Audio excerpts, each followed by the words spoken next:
The Tale of Qoyllor and Ukuku, and The Tale of Kuntur. The Tale of Qoyllor and Ukuku is found as part of the world quest to wish upon a star. You can start this quest by speaking with Orko in the Coatepec mountain region. The Tale of Kuntur is found from completing the hidden exploration objective, Kuntur's Pursuit, in the Malinalco Grotto of Kwawakan Cliff. One is a direct sequel to the other, so I decided to mash them together. My thoughts will be at the end, so sit back, relax, and enjoy. The Tale of Qoyllor and Ukuku.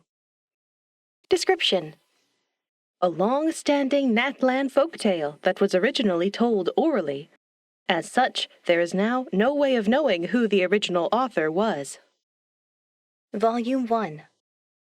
Long, long ago, that dim star was as bright as all the other stars you now see. Yet the lives of the tribespeople were much the same as they are in the present day. To you, this way of life may seem overly familiar, perhaps nothing special, even lacking in excitement. But for Qoyllor, who lived on that star, it was anything but ordinary. Though the star that Qoyllor lived on was the one that was closest to the tribes, yet still she was inestimably far away from her brothers and sisters. Like you, she was always full of curiosity for things she didn't understand. Just as we who live on the ground gaze up in awe at the starry sky, she too would often look down with great interest upon the tribes on the ground. But one day, Qoyllor leaned too far forward and accidentally fell from the sky. Falling to the ground, the star lost its former brilliance, and her power shattered into fragments that were scattered across the land. Her father, the sun, had entrusted her with this power, exhorting her to guard it carefully. But now, without that power, she could never again return to the sky. Qoyllor reflected upon how, when she was simply observing it from the star, life on the ground had seemed so fascinating to her. Yet now that she had to give up her original life and became a part of it, it all seemed far less satisfying. For a long time, Qoyllor wandered alone, facing many dangers, for the wilderness back then was far more perilous than it is now. Yet despite her tribulations, she found nothing. Later, by utter chance, she met Ukuku, a hunter from the tribe, and things began to change. Ukuku was a fierce warrior, as strong and silent as a bear. Upon learning of Qoyllor's plight, he agreed to help her search for the scattered shards of her star, then send her back home. He prided himself on his skills as a hunter, both his prowess in the chase, and of course his mastery of the art of trekking, too. So side by side, they set off on their roamings. They climbed high mountains and scaled great peaks, ventured into deep ravines and gloomy caverns, and in the process defeated hordes of enemies and made scores of friends. Under Ukuku's watchful guidance, Qoyllor grew accustomed to life on the ground. Just like you and me, perhaps even better than some of us, she hunted, fought, and rested with Saurians, recounted the incredible stories she had heard from the mouths of the storytellers to the children of the tribe, ate tacos, and chased after the Monetoo. Yet occasionally, on those nights back then unlit by glowing graffiti, the stars in the night sky would suddenly remind her of her distant home. Now she was even further from her brothers and sisters. Did they miss her too? After years of fruitless searching, Qoyllor began to wonder. Perhaps in the same way that she had become a part of the tribe, her lost power had long since been found.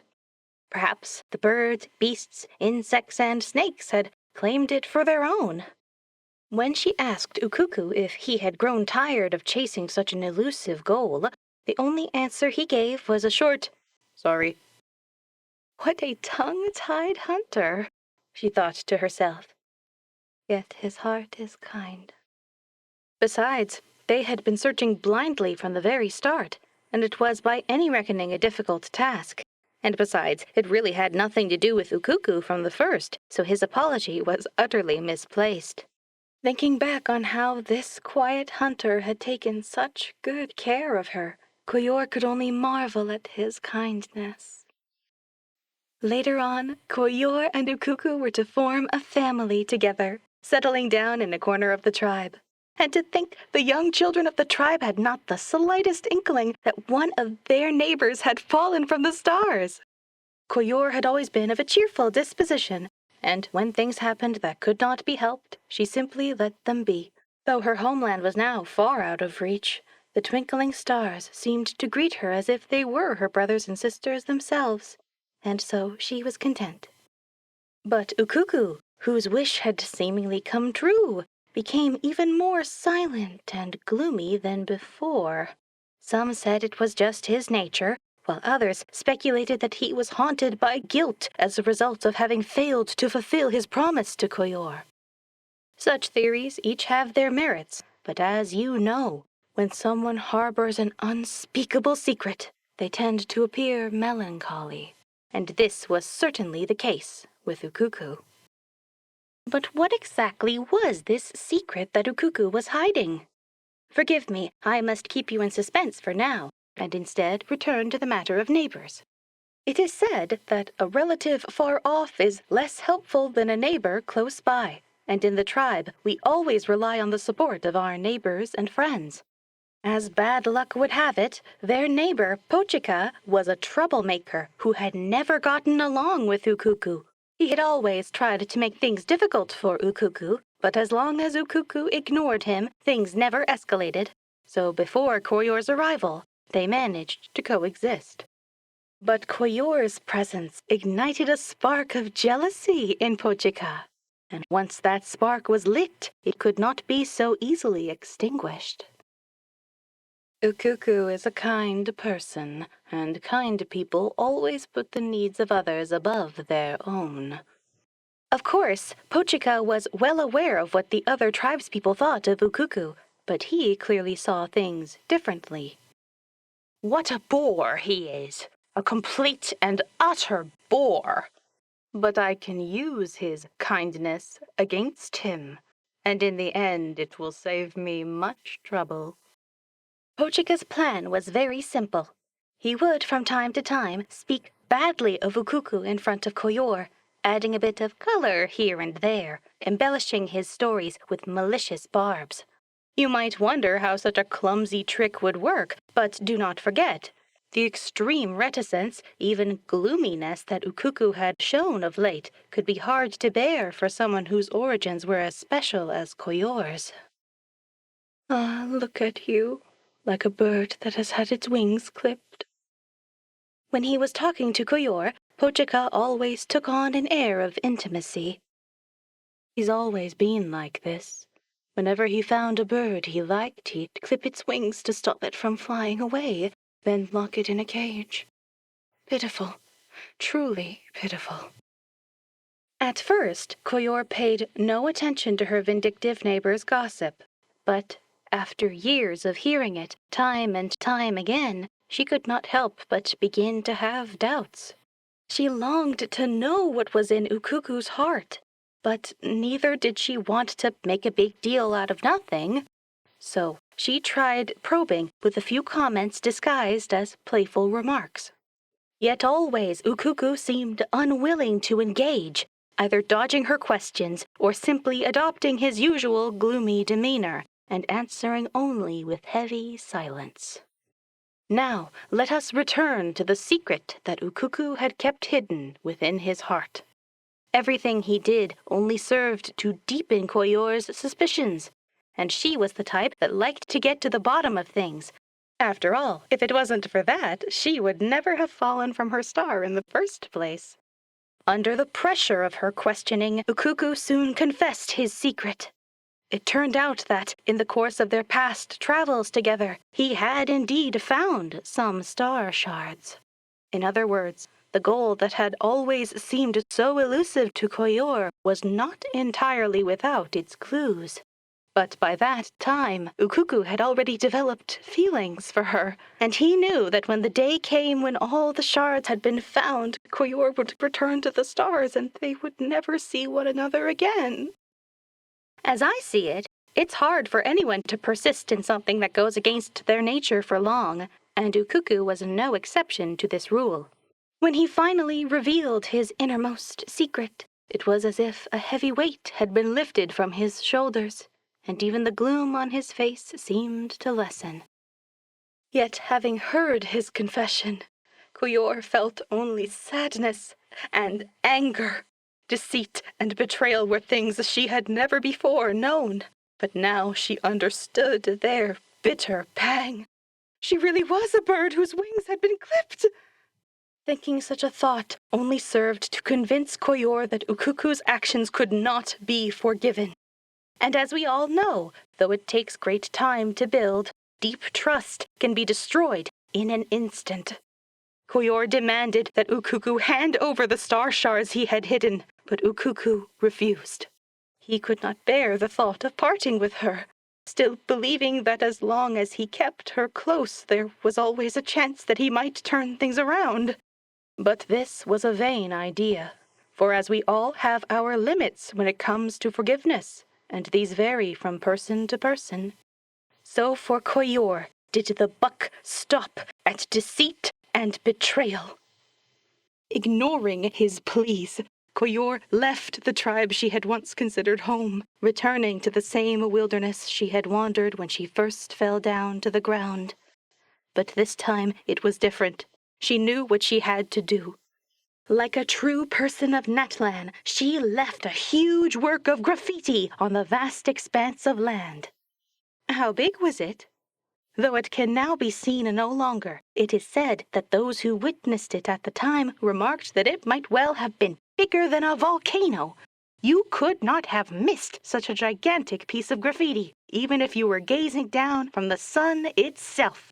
And indeed, that was her intention. Let her lost power be, she thought to herself. Whether hidden by Ukuku or claimed by the birds, beasts, insects, and snakes, it mattered not, for she could always turn to her father, the one who had bestowed this power upon her in the first place, and was willing to accept any punishment that might come her way. And lo! Qoyllor's son-father saw her plea, quickly bringing her back to the sky. That star that had lost its power became dim, and was now almost invisible unless you looked very closely. Would Qoyllor still look down at the land, observing the lives of the people below as she once did? I do not know the answer to that, but what is certain is that she was reunited with her many brothers and sisters, returned to a place that even the mightiest Iktomisaurus could not reach. As for Ukuku, who had been left behind, his deceit and betrayal angered the sun. As punishment, he was blinded by the sun's golden arrows. From then on, wherever he went, the sun would retreat behind the clouds, leaving him without a trace of sunlight. Even their child, Kuntur, who was still very young at the time, was affected by this. As a result, he was unable to form a single friendship with any Saurian until he had grown up to be a young man. But as for Kuntur's adventures thereafter, well, that is another story entirely. The Tale of Kuntur. Description: a long-standing Natlan folk tale that was originally recounted orally. As such, there is now no way of knowing who the original author was. Volume 1. After Qoyllor had returned to the skies, Ukuku, blinded by the sun's golden arrows, remained within the tribe, raising the still young Kuntur alone. All within the tribe knew why this had happened, and though they did not banish father and son, who had naught save each other to depend on, from their midst, they still feared and shunned them. Kuntur, who then could not even speak, became dragged into all this. Like his taciturn father, wheresoever he trod, the sun would retreat behind a thick layer of clouds, depriving the world of its light. Who then could say if the sun's ire would not also fall upon those close to them? None of the tribe's people dared to brave such misfortune. Kuntur grew all the same, unloved though he was by the sun. But Just as the fruits in front of his house were smaller by far than his neighbors, he was a weak specimen compared to other youths his age. This poor child never knew the touch of the warm sun upon his skin, so he was sickly pale as opposed to ruddy as his peers were. But his eyes shone like the stars, just like his mother's. It was those bright, starry eyes that had first drawn his father in, that had driven him to make his foolish decisions, bringing judgment upon himself. Could any Iktomisaurus not like basking in the sun? Kuntur asked Ukuku one day. Ukuku did not reply, and merely whittled his arrows in silence. Though blind, he was a fine hunter still. It was only natural for Kuntur to ask such questions, for in those days which child of the tribe was not inseparably bound to their Saurian companion? Kuntur thus wished for a companion of his own, but it was evident that no Iktomisaurus would willingly live in the shadows. Though they may be more active at night, we now know that they would never assent to being utterly deprived of sunlight. Kuntur searched long and hard, but he could not find an Iktomisaurus who loved not the sun to be his companion. As for Ukuku, his father and sole support, he only cared for hunting and feeding his son, giving no thought to Saurian companionship. This was little wonder, for Ukuku's own companion had chosen to be Qoyllor's helper when she left the tribe, returning to the wilds with her. Ukuku had grown used to being without such a companion, just as he was now used to having neither sight nor sunlight. He even thought that Kuntur might also grow accustomed to this and cease asking, and so remained silent in response. Fortunately, Kuntur was only half alike to his father, or the story would have ended here. He was never the sort to take things lying down, and he was certainly not going to let people make him a laughingstock for failing to find an Iktomisaurus companion. All those children who mocked him received their due reply, albeit with fists rather than words. In the beginning, he always lost, which was quite understandable. He was small, and his fists lacked strength. And as they watched him sit on the ground, dust and dirt caking his face, the children who laughed at him laughed all the harder. But slowly, they no longer did so, nor did jokes at his expense come so freely from their lips, for they found that Kuntur learned quickly, and his strength surged in pursuit of theirs, such that his fists were persuasive indeed, even in the absence of a Saurian companion. But Kuntur was not satisfied with merely reducing loud mockery into low murmuring. He knew now that strength could at least force half-grown children to give the appearance of acquiescence, but he still lacked a Saurian companion of his own, and remained unloved by the sun. Though many adults in the tribe were neither hostile nor friendly toward him, he did not like the looks in their eyes. And so Kuntur decided to do something remarkable to prove himself. If he did that, no one would ever look down on him again, and surely there would be a Saurian willing to be his companion. His chance came soon. One day, an old man in ragged clothing came to the tribe, asking for water. The people took pity on him, and one of them invited them into their home. "We are all kind-hearted people here. You must have come from a faraway place, dear guest. So stay and enjoy our hospitality." "Indeed, you are all kind people. In that case, treat me to the best you have. I'm starving over here." The master of the house did indeed provide the best food to the guest, but 7 days and 7 nights later, the guest was still not satiated. "Is there anything else?" "Well, is there?" Now, don't be shy. Serve it all up." The master of the house would kindly ask the guest to leave, though not because he had nothing left to be eaten, but because he needed to consider his family and himself. "I have put him up and had him fed and feasted for 7 days, proving my kindness of heart. Now it is someone else's turn." Kindness is a pleasant word, especially when used to describe oneself. And so the tribespeople gave this ragged old man all manner of things, but none could satisfy his bottomless desire. In the end, all could do nothing but shake their heads, wave their hands, and ask him to depart. Only Kuntur's house did not entertain the old man. You are a kind soul, too, so what will you host me with? Ha! No one has ever called me kind. I have nothing to share with you, and even if I had, I shan't give you any. You've eaten, drank, and taken more than enough. Seeing how Kuntur chased the old man away, many in the tribe could not help but ridicule him again. But none could have anticipated that this old fellow, dressed in tatters, was the infamous sorcerer Rumi in disguise. Those who had promised him hospitality, yet who could not satisfy his appetites, he bewitched with his dark arts. And by the time they awoke from their nightmares, he had long since captured all their Saurians, leading them away. Many in the tribe had already heard the terrible rumors concerning Rumi, and while none could say what terrible scheme he meant to carry out with their Saurians, all knew that failing to stop him would bode ill. To seize their Saurians back, the tribe sent forth their 3 mightiest warriors to challenge him, but they did not return. Even the best warrior is no match for the sorcerer Rumi without Saurian aid.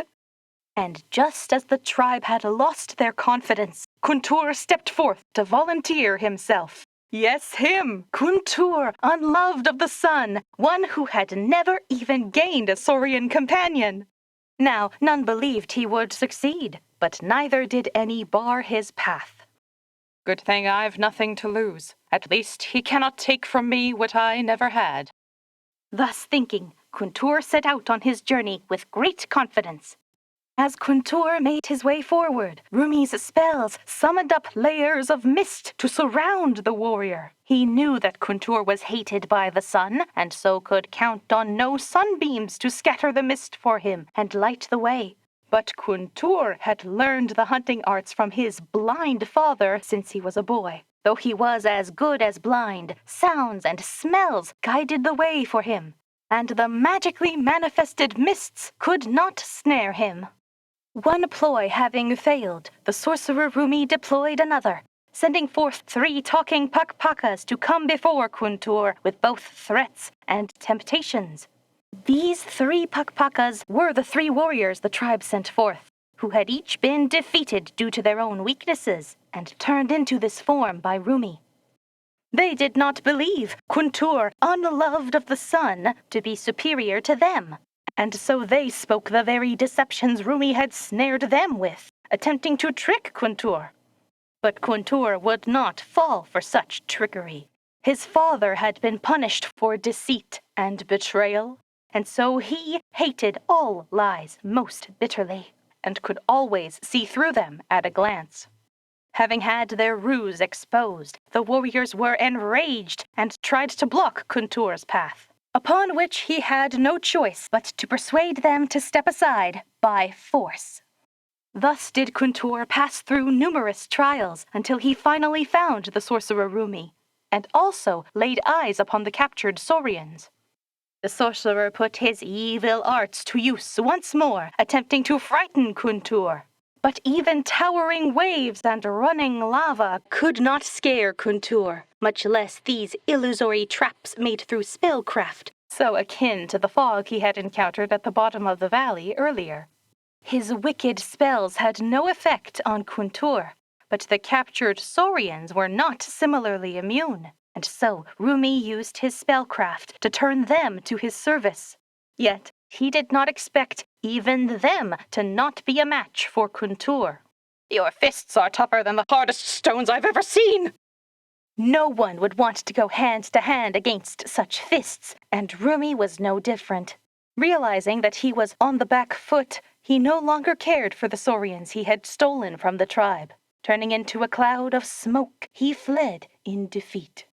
Capable though Kuntur was of discerning the sorcerer's traps and lies, He could do nothing against his foe now that he had turned into smoke. But how could he back down? He intended to prove himself to everyone in the tribe by doing this extraordinary thing.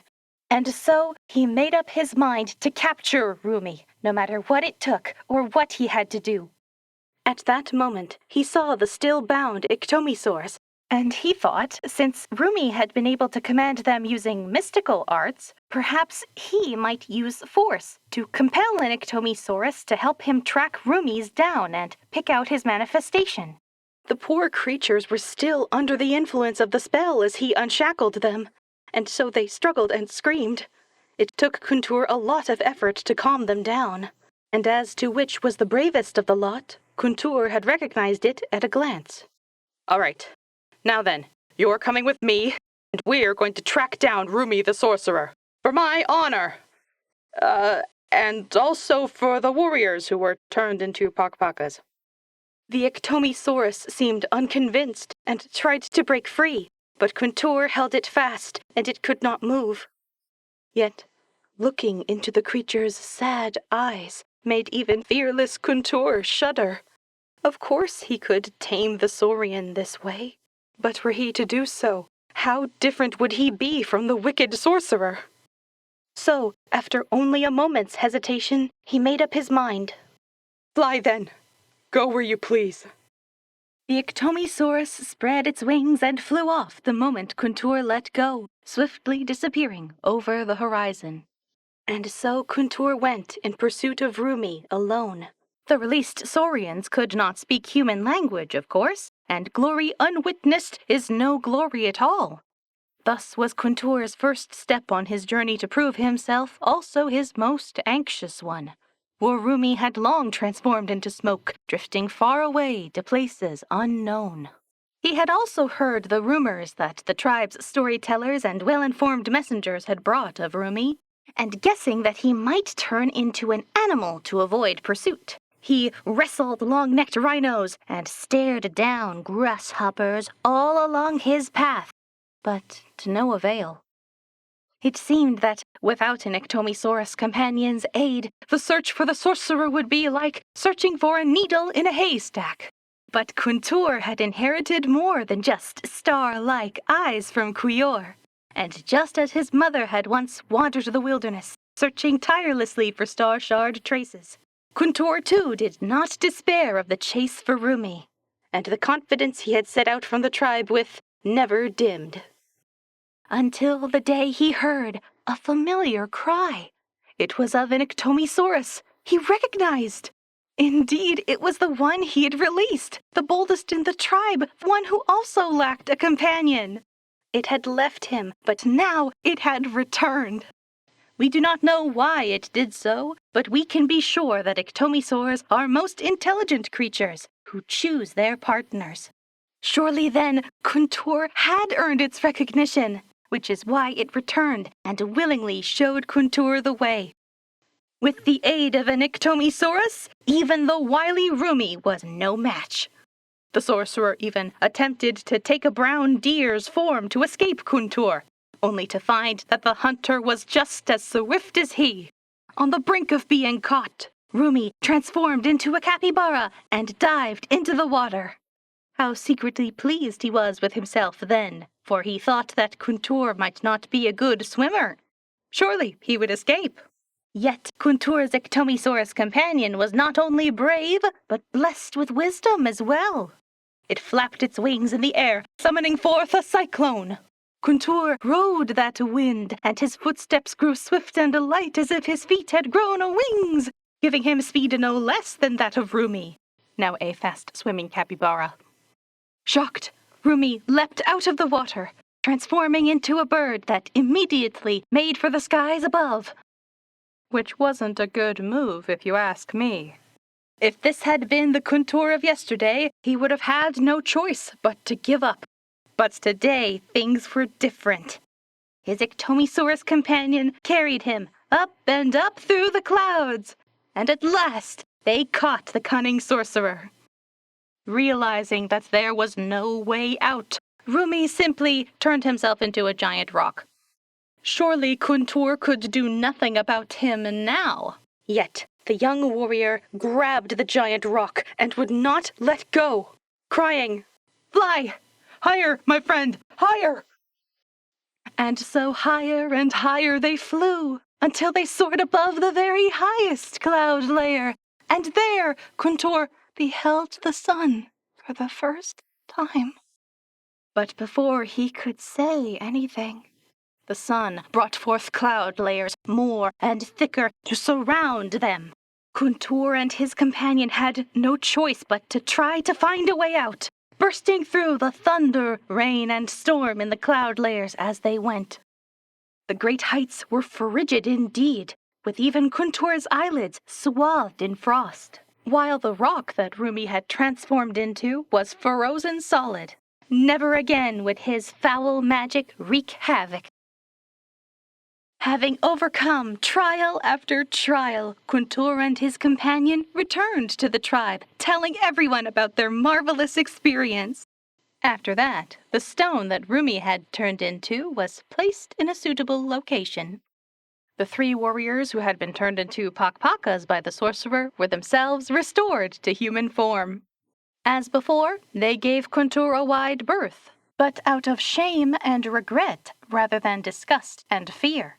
For had they not thought then to use despicable lies to trick him?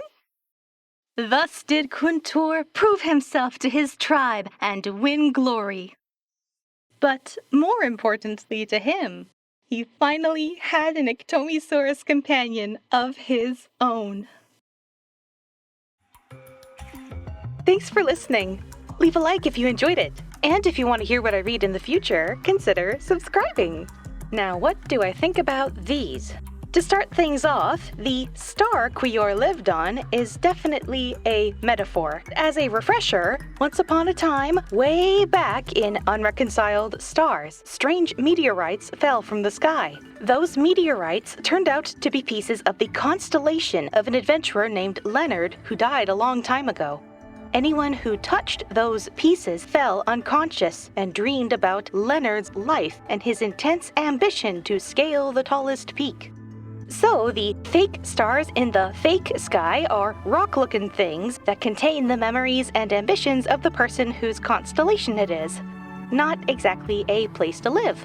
Compare all of that with Orko chilling right next to the rock in the crater, perfectly fine. Not passed out, no strange dreams. Under all the layers of legend and retellings, I think that rock is part of a spaceship. Her power to return to the sky shatters into pieces. Like a spaceship might fall apart during a terrible crash landing?